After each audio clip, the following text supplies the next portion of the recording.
Housemates, ito na ang nakatakdang panahon para malaman niyo kung sino ang mga nominado for this week. Dum dum dum! Stacy, Aya, Maloy, dum dum dum, Joanna,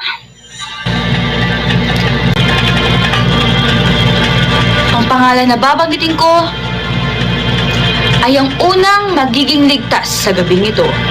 You are safe tonight. Stacy, you are also safe for